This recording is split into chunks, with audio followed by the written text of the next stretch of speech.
Good, good evening, everyone. Thank you all for joining us at Superintendent's Back to School Night. We are officially up and running, and we are excited about the first Back to School nights of the year, first and only back in person instruction and all things that are safety are on our mind and education and excellence.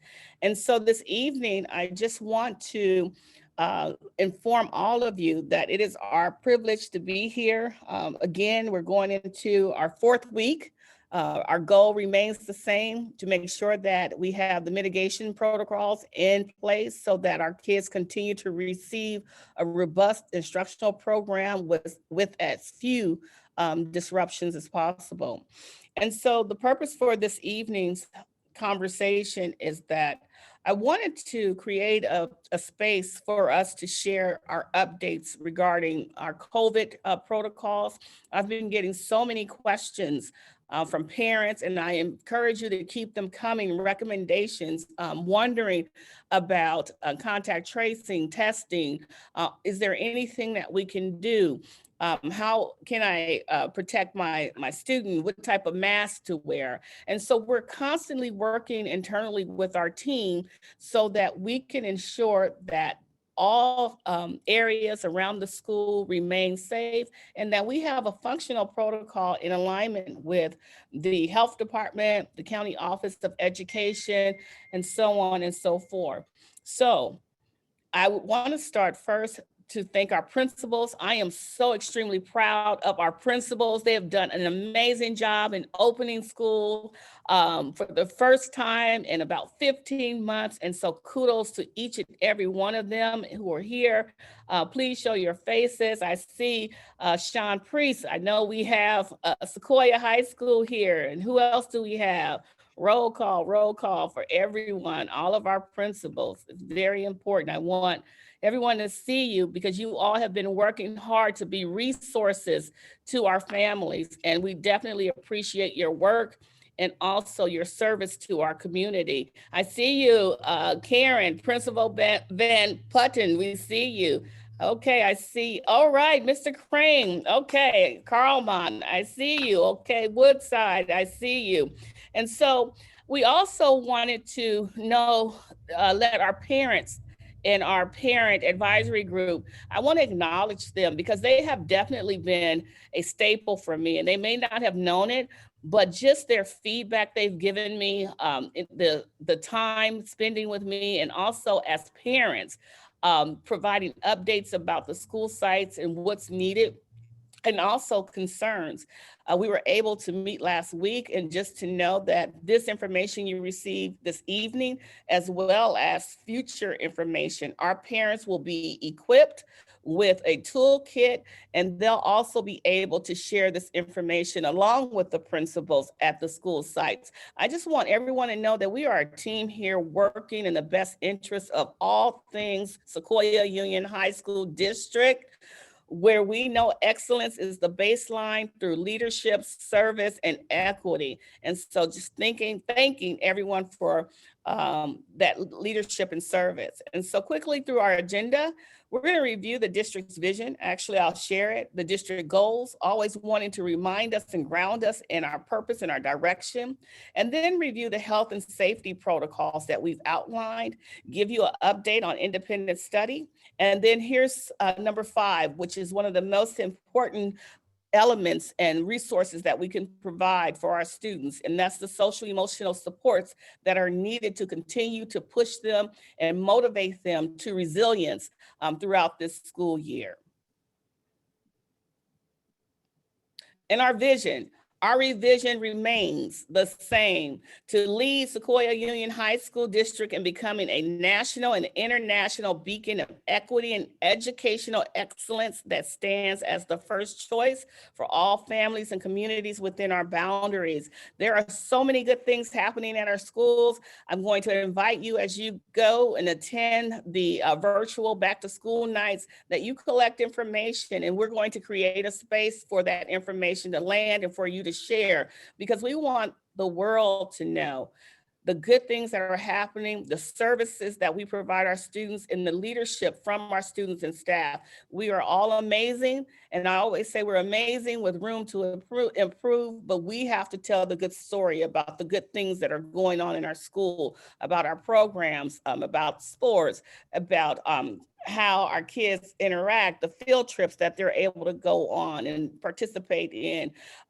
during the pandemic. And so we want to make sure that we normalize the not so normal, in that we are welcoming our students to a place where they continue to see joy, but then also recognize that sometimes we have to extend ourselves a little more so that they feel comfortable and relaxed in this new situation. So we want to remain the first choice. We don't want folk in our community questioning whether or not their kid will receive not only a great education, but partnerships, have access to internships that's going to advance them to the next level of their educational career and beyond. So our district goals, we know that these goals guide everything that we do. And so as we work with our parents, as we interact and interface with our teachers and our community, these goals, as we work to support one another, to promote a quality educational program, to recognize equity, to make sure that all of our students have this emotional support that they need. And then also our staff as well. This is a trying time for all of us. And then also making sure that we build in some of the good practices that we've adopted and that we've learned during distance learning or virtual learning. And then also we want to make sure that we are connecting with our K-8 partners. We know that many of you have children who are in our K-8 feeder pattern schools, and we just want you to continue to learn from us, and as we learn from our partners and engage with them, so that we continue to create spaces for all students to matriculate to Sequoia Union High School District and to thrive. And so here you have it. The reason that you want to make sure that you are attending your back to school night and this back to school night is because you get to know the principal, you get to know the superintendent, the teachers, you learn about the great curriculum that we have in Sequoia Union High School District, and also the resources that we provide for all of our students. And most importantly, you get a feel for what is a day in the life of a student in Sequoia Union High School District at a given school or the respective school. And so we are so excited this year, and every day that we return to work and we see the kids and they maintain their joy, it just makes us more motivated to keep moving forward. And so with that, let's deal with reality. As a mom, and I will always share, the most important thing or element that is so dear to me is my child and the safety of my child, and then also my own safety. And so as we think about returning to school, and I know that for some of us, it's been a difficult choice. For many of us, we are excited as well. And we've seen the benefit of having our students in class, in person. But then also, as I receive your emails, and I respect them and I want you to keep them coming, we still have the wondering about, is there something more we can do to create a healthier and safer environment for teachers and also staff members and students? And so this evening, we are going to take you through some of the highlights of our fall opening plan as it relates to our COVID procedures and guidelines. I know many of you may have questions. We have planned for a 1-hour session. We know that we have additional back to school nights on the heels right after ours. And so we're going to give you some information this evening, and then we will also provide you with an opportunity to ask questions, and we will provide a summary with responses to your question at a later date. And so moving forward, I'm going to pass the baton over to Javier Gutierrez, who has been awesome and amazing as our wellness coordinator, who has learned all things COVID, followed by Jared, Is Jared on? Can't see Jared, but then we have Bonnie Hanson, who works with instruction, all things instruction, and that independent study opportunity. And then also we have Crystal Leach, who we all know, and she is all things facility, filtration systems, and she's going to talk a little bit about environment and how we're seeking and working towards responding to some of the concerns around creating healthier conditions for our staff and students. So with that, Javier. Good afternoon, everyone, and thank you for being here, demonstrating your interest in understanding and learning more about what we are doing to keep our community safe, healthy and safe. So if you can go to the next slide, thank you, Ana Maria. So our health and safety continue to be the top priority, similar to what we have presented in our board meetings previously. We continue to require masks indoors. That is the state guidance as well. And we continue to reinforce the importance of hand washing and respiratory etiquette and just hygiene in general, and cleaning with approved products so that all of our spaces can be as clean as possible, especially after a potential exposure or case has been on campus. Those areas are sure to be additionally cleaned. We overall to maintain healthy facilities, and the ventilation has been improved to what is required so that it is safe for our staff and students. We continue to collaborate with our local health staff as well as state health departments in our San Mateo County Office of Education. We follow their guidance and we collaborate with our local health officials on every case or potential case. That collaboration has helped the implementation of our contact tracing to continue to be thorough, and that we could provide proper instructions to our staff or students that either need to isolate, quarantine, or some form of quarantine like modified quarantine or shortened quarantine. We also follow all of the notification protocols and make sure that anyone that was potentially exposed is aware of that. There are different levels of exposure, and that depends on, you would be notified appropriately if you are close contact, which would be less than 6 feet for more than 15 minutes within 24 hours of a positive case. And then we have just general exposure, which means you may have been in the same classroom or team event or some activity. While you aren't a close contact, you may have been exposed. And then all of our staff also receives an AB 685 notice anytime there was a positive case on campus at the same time as our staff members. And just to provide a little input on that, we also have, or a little side note, we last Friday launched our dashboard so you can get an idea of the number of cases that we have at our different schools. I just want to point out that those numbers do not necessarily mean the case was on campus. It is just cases that are confirmed positive of our community that are reported to us. So don't think that all of those cases were necessarily on campus. In fact, often they were not on campus during the infectious period. And likewise, we have fortunately not had any other cases result of cases that were on campus. The post-exposure testing is currently available for staff when we do know that there has been a case on campus and they were potentially exposed.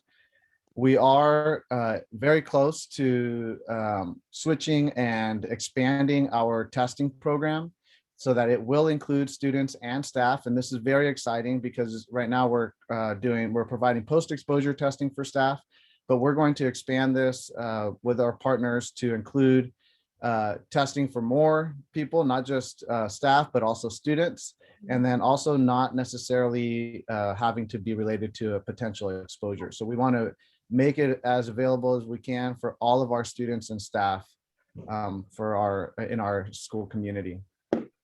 And finally, I always, at least on this slide, I always want to point out that if you have any symptoms, please, please, please follow our guidance and stay off site. Any student, staff, or visitor with any symptom that could be related to COVID-19, which is a wide range, Please remain off-site. I will reiterate that we unfortunately have had cases that are confirmed positive of people that were on site. They thought there was just one symptom, just a runny nose, or maybe just a cough, or just a slight cold, and unfortunately end up being positive. And primarily, we want everyone to be safe and healthy. And then the next thing we want is to minimize the risk of exposure for anyone else. So please, if you have any symptoms, remain off-site. We have our fall opening plan is available on the website. That was just updated on Friday to provide more detailed information, which you're going to see here. And then we'll always refer to the San Mateo County Office of Education Pandemic Recovery Framework. These are the detailed steps. We won't go step by step tonight, but I invite you to look at that. It is in our fall opening school plan, which is again on the website. One of the first three main things you'll see there, and go step by step, and feel free to reach out with any questions. This takes you through our entire process. It is very thorough from the time that a case is reported to a school or district facility. We follow up, we confirm if there is a case. And once we've confirmed the case, we start contact tracing, we get initial information and contact trace to determine anyone else that may have been exposed, who may be at greater risk. We provide the appropriate communication to all identified contacts or exposures. This highlights what I described earlier between the different levels of contact. There's close contacts, there's a general exposure, and then our staff received the mandated AB 685 notice. We also have internal reporting and reporting that we provide to San Mateo County Office of Education and our San Mateo County Department of Public Health. We are required to report cases and potential contacts or identify close contacts to our local health department. And then finally there, the important step that was identified earlier about cleaning. We want to make sure any affected space is disinfected. Another important point is highlighted in red there, that each case is unique.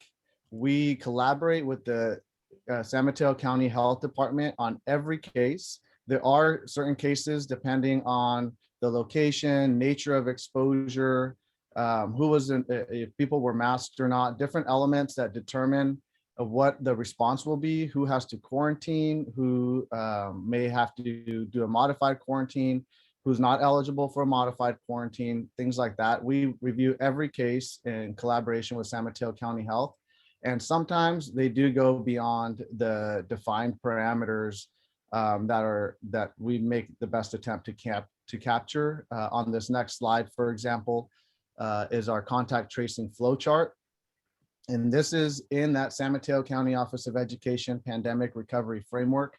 This is a guidance that we follow. It was developed in collaboration with San Mateo County Health. And so this is an example of what you can find in that 20-something page document. We've tried to pull out what is specific to us and at least give you an overview.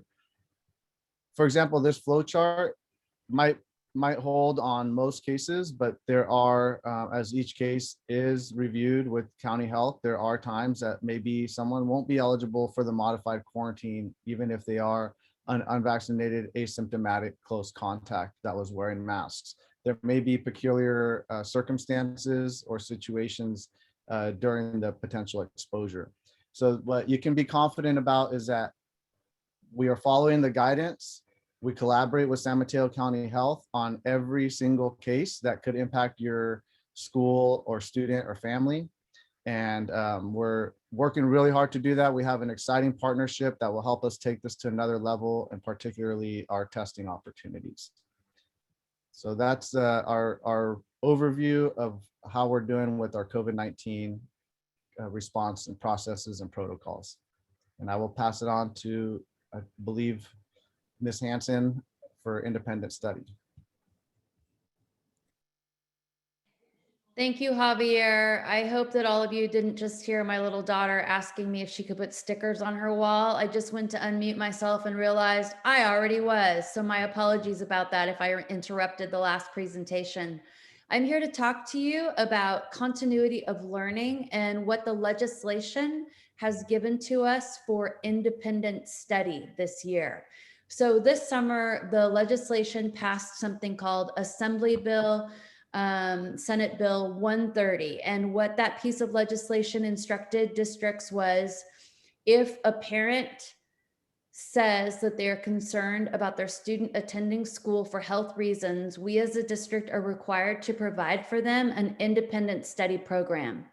It needs to be an independent study program which students are moved into. And then if a family decides to go back to the comprehensive high school out of, within 5 days of the request. The one caveat to that is that students who have an individualized education plan, a special ed IEP, we have 30 days for that transition to happen, as an IEP is required before a change of placement is made. So we have set that up in our district. We have long had an independent study program for students who needed to be in it for a short period of time. We are fortunate in that the independent study program that we had up and running meets all of the guidelines for approval listed in the AB SB 130 legislation. So we've got that program going for our groups of students who traditionally are there for a short period of time. It's not a long-term solution. And then we've also started a very similar model for our AB SB 130 students. And those students have got instruction through Edgenuity teachers, and they have a Sequoia Union High School teacher who follows up, tracks and makes sure that they're attending, checks their progress, answers any other questions that students have about curriculum. And they do that check-in with our teacher once a week. So also interestingly, per legislation, we are not this year allowed to provide distance learning, which was our learning format for so much of last year. And the reason that that decision has been made, because as we all know, learning online is inferior to learning in person. So, but they did do the caveat where there is the independent study program. We are not allowed to offer a program that is daily Zoom with a teacher, with a classroom full of teachers this year. So if you have interest in your student being a part of that program, you would contact your student's counselor for that initial conversation. Our current IS numbers are as follows. In our traditional independent study program, we currently have 48 students enrolled. The vast majority of those students were enrolled coming into this school year. We have 22 special ed requests for independent study that are pending IEPs. And then we have an additional 22 persons who are interested in independent study. They're somewhere in the process. So our numbers are pretty low, but we're doing our best to provide a quality education for all of our students. That's it for me. And now I'm going to turn it over, I believe, to Jarrett for the social emotional component of our presentation. I will present that as well. We're good. Thank you, Jarrett. I originally, or still am, our health and wellness coordinator. Although a lot of it has become COVID, I still am grateful for the opportunity to be involved in the wellness of our students. The health part is a physical health that we've outlined with our COVID protocols, but we definitely acknowledge that the mental health and well-being of our students continues to be critical, and perhaps even more so during what we're all still experiencing and all the transitions and challenges that this has presented. In collaboration with Jarrett and Shayna and our student services team, as well as all the sites, we want to make sure that our students have the support. One of the exciting parts about being back on campus is that the support is available for them on site. So we have our on-site counselors, we have mental health support specialists, we have partners, we have all of our staff that are available to support our students. In some ways even more specialized, and that's where the students may be able to access our mental health support specialists or partner counselors that we have on site. We've been working with our social emotional learning task force to get a better reading and understanding of where our students are, what are the areas where they may need additional support, and identifying that sooner before we're having to provide this higher tiered support with different specialists. We want to make sure that all of our students have that, have the resources and tools to be successful and to be well. The task force is also implementing some social emotional learning pilots to incorporate different classes. Also, trauma-informed community resiliency model. Our staff and parent education series have offered that, our staff training and our professional development department and our parent education series offer that. Parents that are out there, staff that are out there, this provides great tools to help ourselves and therefore help our students, help our youth. We need to take care of ourselves to be in a better place to support them. And this also offers tools that we can implement and practice with our youth. We continue to have a lot of strong partnerships for different mental health supports on our different school campuses. And I want to remind everyone that on our website, there is a link if you go to wellness on the district website, if you go to departments and under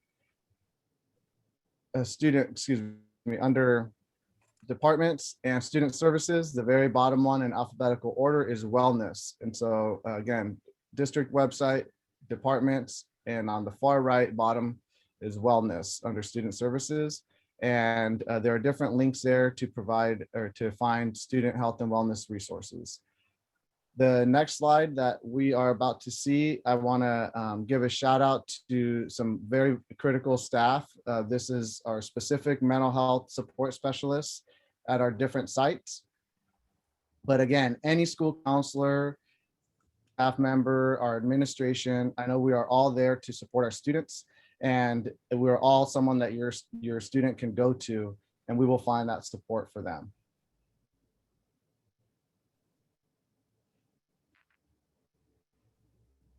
Thank you.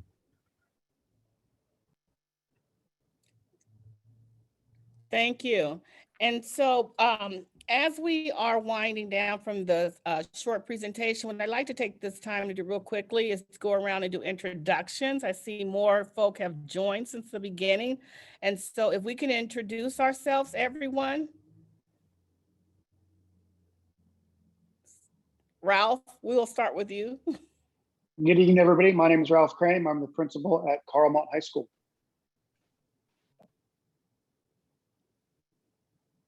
Karen. Hi, everyone. I'm Karen Van Putten, principal at Woodside High School. Amika. Good evening, Amika Guillaume, proud principal at EPAA. Sean.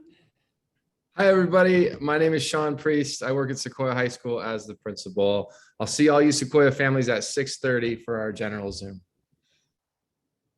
Simone. Hi, everyone. Simone Kennel in my new role here as acting Tide Academy principal. Heather. Hi, good evening. I'm Heather Hopkins, a parent at Woodside High School with the PTSA. Thank you. Hillary. Good evening. I'm Hillary Paulson. I am with the Sequoia High School Education Foundation. Karen, huh? Okay. Unmute. Hi, I'm Karen Ha. I'm the president of Sequoia High School PTSA. Oh, thank you. Did I miss anyone? I'm looking at on my gallery view. Okay, that's everyone. Oh, hi. Introductions. You're muted. Because Trini is our translator, she can't unmute. She's in a different room. Oh, that's right. Right. Okay, Trini, that's fine. Okay, Wonderful, wonderful. Trinidad Lara. Yes. And so what we're doing is we see lots of questions, so we have some time to answer these questions. And what I'd like to say is that just want to underscore that we are following the protocols and the mandates that have been provided to K-12 schools from the county, the CDC, and the public health department. We want to stay within those confines, so we make sure that we are doing what is best from the health professionals as they provide us guidance and that they assist us in working through when we would have a case. And so I want to go through some of the questions real quickly. We have 16, some of which we can answer. And so let's go with, please clarify what you mean by no cases on campus. What does that mean? Kids were home and never came to school and tested positive? Javier or Jared? That means transmission of cases, all positive cases occurred off school grounds. So it's basically transmission of virus into a positive case was not at school. Okay. Correct. That is what I meant. And then to clarify what may have also been part of that question, that we do include the case count of positive cases that may never have been on campus. So part of that is definitely what Jarrett described, that we have fortunately not had transmissions occur on site, but some of the cases that we count on our dashboard were actually never on campus. For example, maybe the week that school started, we identified a student or two that were absent. They never showed up on the first or second day. And then we find out that it was a positive case. That student may have never been on campus, was never on campus, but is included in our week 1 count. That's an example of a case that was never on site. Or responsibly, people are exposed and so therefore don't come to school or work, and then they end up being positive, but they were never on site during the infectious period. The infectious period is 2 days prior to the start of symptoms or taking a test that results in positive. So that is the infectious period through the case date. Thank you so much, Javier. Bonnie, there was a question about what happens if a student has to stay home for a lengthy period or multiple periods of time because of exposure and or illness, and there's no distance learning. How do they keep up if they miss a lot of school? So the maximum quarantine time that a student would have to be out would be a total of 10 days, including weekends. So it's certainly not a wonderful situation, but it does mean that the student would be out for about a week and a half. And under a circumstance like that, we would do the same thing that we'd do if a kid got chicken pox. So they would be getting assignments by checking online and checking with their classmates. They would email teachers, and teachers would give the materials that the student needs to stay abreast at home. We have not yet had a situation where a student has had to be home multiple times, and I'm crossing my fingers that it doesn't happen very often. Thank you. At what point are schools required to close physically? Is there a certain number of cases or threshold where you are required to go back to remote learning? As of Javier. now, yeah, I'll take this. As of now, there is no, with San Mateo County Office of Education Pandemic Recovery Framework does define what an outbreak is, and that doesn't depend on the number of cases that there have been at a school. It depends on those cases being linked at school. Being epidemiologically linked, that's a big word that I've been having to say more lately. So if they are linked at school, that is when we could start considering if it's an outbreak. And in most cases, those outbreaks actually just require stricter measures, not necessarily the closure of school. All the guidance has really been designed with the goal of keeping our students learning in person on campus as much as possible. So that's why there's also the modified quarantine for unvaccinated close contacts if they are asymptomatic and follow additional rules.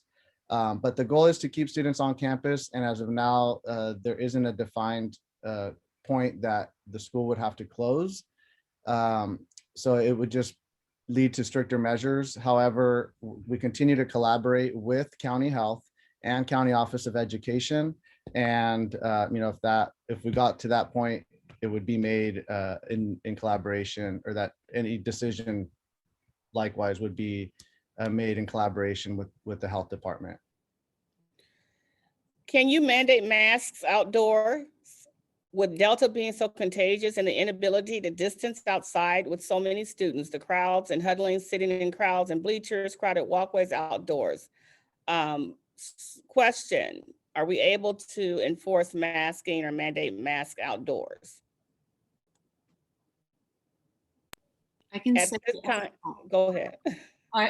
I know that I have the privilege of being a smaller school, but we've definitely mandated outdoors because we have a bit of a higher rate according to the numbers in our community, and the students have been great about it. They've been really great about it. So we are able to do that at EPAA. So overall, as a district, we are not mandating masks outdoors because we are following, as a district, the guidelines given to us from, again, the CDC, the health department, and then also from the San Mateo County Office of Education. And so unless those guidelines change or updated, we will continue with the mandate masks indoors only. Our community needs more reliable COVID testing and provides results within 24 to 48 hours. Curative results can take up to 1 to 5 days to get back. Jared, you want to respond to the testing question? Absolutely. We are actually in the process because that is our district stance as well. We have heard loud and clear, not just from our community, but also from our staff. And it is our position that we agree that we do need on-site and a regular cycle of testing available for our students and staff. And we have been putting in, we being our wellness coordinator and myself, as well as our entire COVID response team, putting in a lot of time and effort to enter into contract with an organization to provide those services as soon as possible. We have a lot of information forthcoming, just as was included in Superintendent Williams' communication from last week, including when that will start. So be on the lookout for more information, students, staff, and our community members, as to a schedule with twice weekly testing coming very, very soon. We promise. There's a lot of logistics to work out, but we hope to have more availability. We understand the private testing sector is inundated with appointment requests, and those can be a couple days out. And then you add on top of that response time for test results. We are hoping to expedite both of those in-house. So stay tuned, more information coming very soon. Thank you, Jared. Here's another question. How many students are currently in independent study? The number of students currently in independent study are 48. We've got 22 SPED students awaiting IEPs and another 20 students who are somewhere in the process of deciding whether or not they want to be a part of the independent study program. So in a district of 9,500 kids, if you include everybody in it now and everybody who's expressed interest, about 80. Thank you, Bonnie. Also, there's a question regarding vaccination, mandates vaccination for students and staff. Jared, do you want to take that question? Yeah, we are currently operating under the recently signed order in the state of California for all school employees to respond to their fully vaccination status or not. And then we are required to, the state did give us time to comply with that order until October 15th. We are working on a process. As you can see in our dashboard, there is data related to staff vaccination rates. Those are self-reported vaccination rates out of about 75% of all responses district-wide, over 1,000 staff members. We felt that that was a very important preliminary data point. We heard that from our community and from our staff members as well, wanting to know those preliminary vaccination rates. And as I just mentioned, the state order, we have until mid-October to comply. So we are currently working on a formal process to collect the vaccination status, as well as proof of vaccination status. And any staff member in accordance with that order that cannot provide fully vaccinated proof, they will be treated as not vaccinated, and they will have to participate in weekly testing in order to continue to be on campus. That is the safety mechanism within that order, which also goes to what I previously just mentioned on our expanded, new and expanded testing program coming for students and staff. So those are connected, and we will be working towards that implementation for staff vaccination. We also are looking at, for our students, there is no requirement to collect that information. We are looking at how to do that confidentially with our students, so that can be another data point to inform not just ourselves and how we improve our practices and policies and procedures related to health and safety measures, but also as an extra data point for the general public at that point. So yes, we are working on both of those. And Jared, can you also address the vaccination rates? Can you provide vaccination rates of kids? Can you provide more information when COVID cases arise? What classroom, what child would vaccinate? Was the child vaccinated? Yeah, so as I mentioned, we don't currently have data for student vaccination rates. A lot of the other data points that you just read there in that question, Dr. Williams, is highly confidential data. It's also data that, if disclosed, could result to personally identifying a student or staff member. And unfortunately, under our HIPAA and FERPA laws, that is data at this point that we are not preparing publicly. Thank you. Crystal, not all teachers open windows. Not all of them have separate air filters. Have all these rooms been checked? Is the AC filter what we're relying on? So every classroom has been checked. Every classroom has been inspected. Every classroom has, and most of some offices as well, has a white checklist. Actually, no, I think we changed it to lime green, a laminated checklist when they enter the classroom that talks about the air changes and what we did to meet the recommendations from CDC and ASHRAE to get those air changes, which could be a combination of window openings, portable air purifiers, opening additional dampers. We have several different types of ventilation units across all of our sites throughout the district. And so it was not a one size fits all, but we did address every unit, and all of our classrooms do meet the 4 to 6, 30% outside air recommendation from CDC and ASHRAE. Thank you very much, Crystal.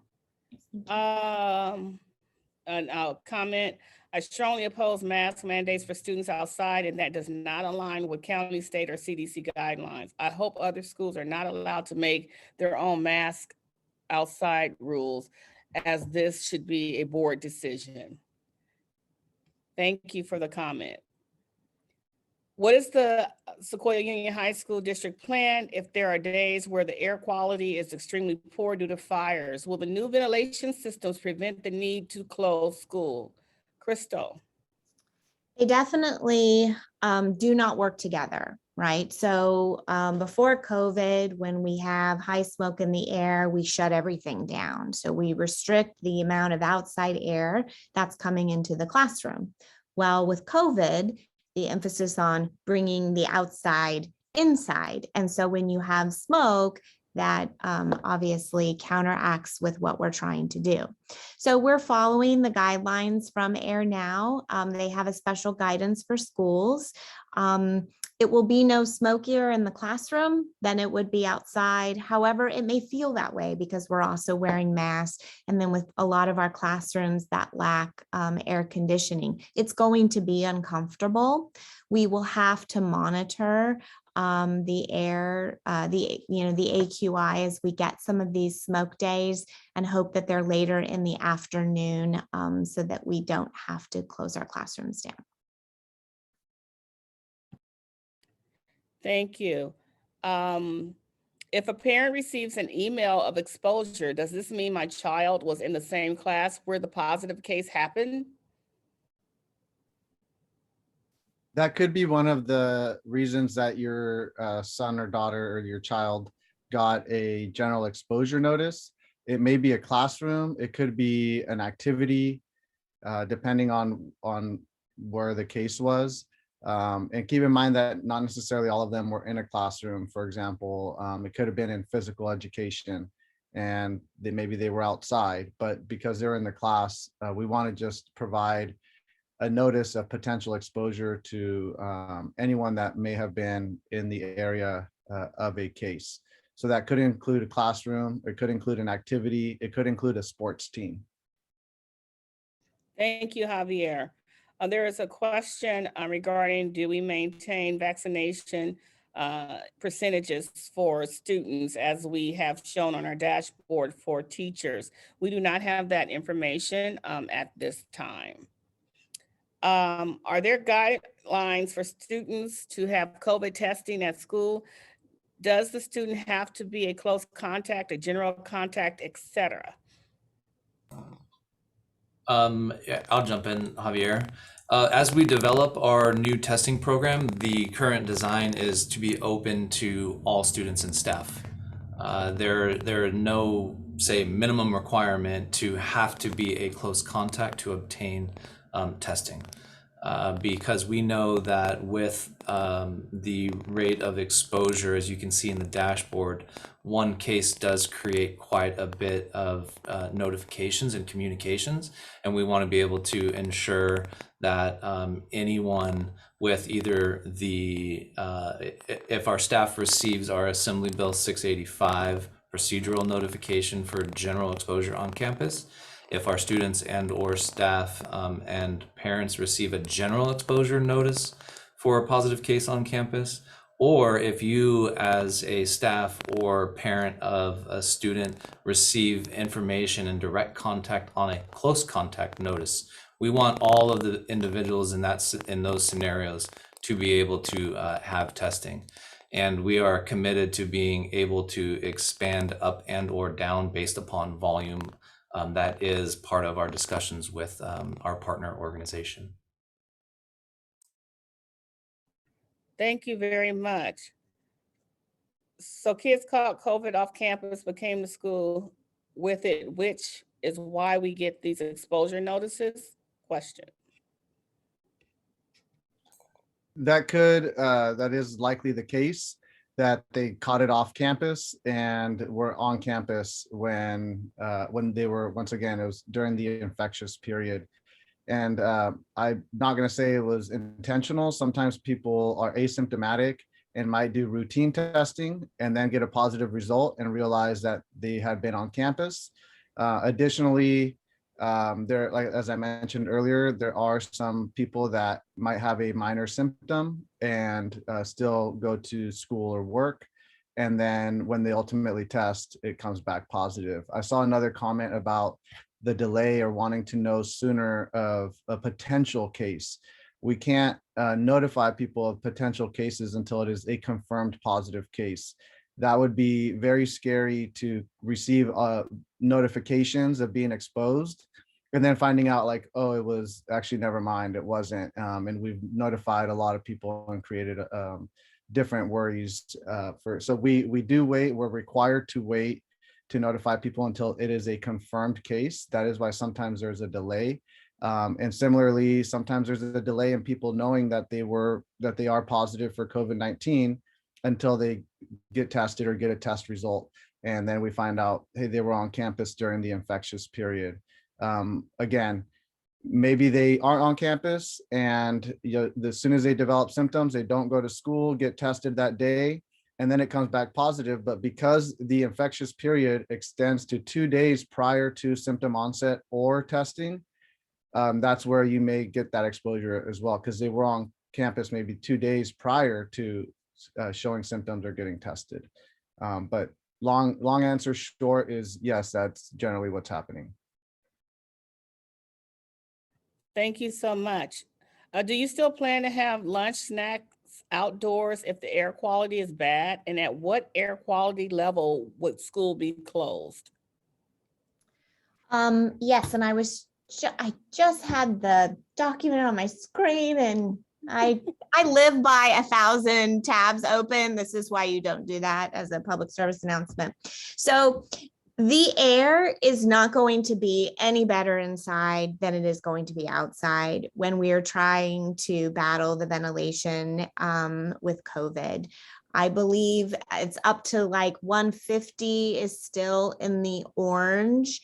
So to give some prior some prior practice, we did not close schools previously until we hit 200. So when we did hit the high 150s, we did bring PE indoors. So I would imagine that this conversation will start to happen when we reach 150, but we'll be re-evaluating, obviously talking to our feeder districts, as well as looking for recommendations from County Public Health and the County Office of Education. Thank you very much. Bonnie, can you alter the PE program to not have units that promote close contact, such as the partner dance unit at Carlmont? I need to talk to PE teachers about that. We can alter them, but stay tuned on specifics. Ralph, do you want to add anything? No, I think what you said is accurate. We can discuss it with PE teachers and see what accommodations we can make and still make sure we're meeting the standards for PE. Thank you so very much. Concerns about band and wind brass instruments. They are outside now, but huddled together and blowing instruments. When they go indoors with the instruments, mask, how effective are those when they are made of cloth? Has been shown scientifically to be much less effective at filtering. Hence, all the news about upgrading masks to N95, KN95, KF95, etc. There are large numbers in the band, not just 20, 30 kids. Please look into this. We absolutely will look into your concern, and this will be part of our summary response. The response will be part of the summary. Dr. Williams, can I jump in? Because I know that we at Carlmont, we've ordered the bell covers for the instruments to cover the end of the instrument to prevent anything coming out of the end of the instrument. And we've also ordered specific masks that go over the faces that have a slot, and they also prevent more, the exposure. And so they're specific for instrumental music classes that we've ordered, and they will be in the building when we start to get colder and move that inside. We also, to add to that, very brand new guidance coming out of CDPH specifically for extracurricular activities and more specifically for students playing musical instruments that cannot be done with the face covering. What CDPH guidance says, which we are working on to get to our schools, but we're kind of hearing first here as well.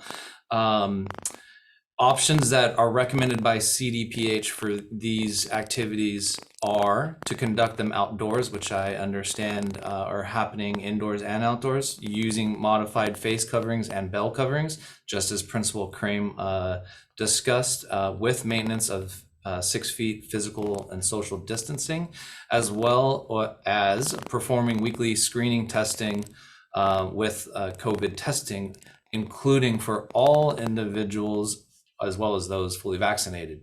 which is another component of our, another reason to have our testing program up and running in the next, hopefully in the next few weeks. So those are recommendations coming from CDPH, hot off the presses, and that information will be getting to the sites, but we will have more, as Superintendent Williams noted as well. Thank you, Jared. How is Sequoia Union High School District determining the level of learning loss? And what is needed for learning recovery this year? Do you have any data on the results of AP tests from last year?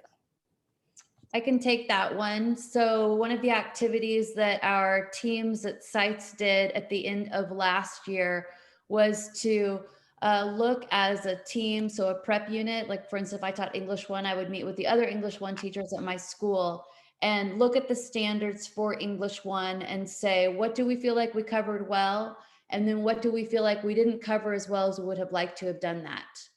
Then the English 2 teachers in this example looked at the feedback from the English 1 teachers and planned entry units for English and the standards for English 2, and looked at what they needed to make sure that they included and reviewed carefully this year. We do have our AP, and then another thing that we did was teachers over the summer were timesheeted to put together activities to assess any learning recovery that needed to be done this year, as well as into activities for getting kids socially, emotionally comfortable being back at school. We do have our AP data. It is not yet loaded on the district website, but please look for it in the next week or two. It will be under Sequoia Union High School District dashboards. Thank you so much, Bonnie. And our final question, is there someone on campus whose responsibility is to monitor compliance with COVID policies, such as proper masking, keeping the air circulation on, etc., for both staff and students?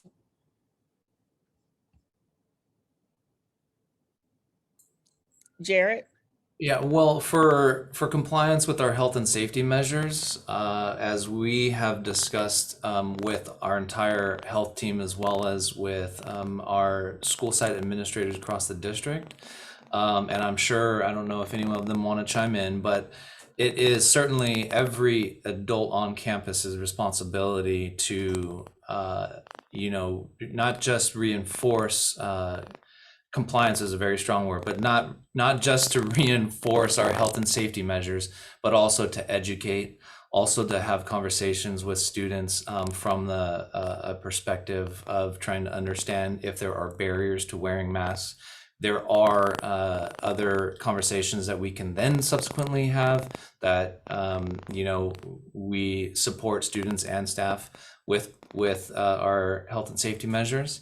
As far as the ventilation goes, I think that would be more specific to our staff members on our school sites that oversee our facilities, as well as our district staff members as well. So yes, there are a lot of individuals, not just enforcing health and safety measures and protocols, but also helping everyone understand why this is important. And for overall health and safety and for ongoing learning at our school sites. Thank you so much, Jared.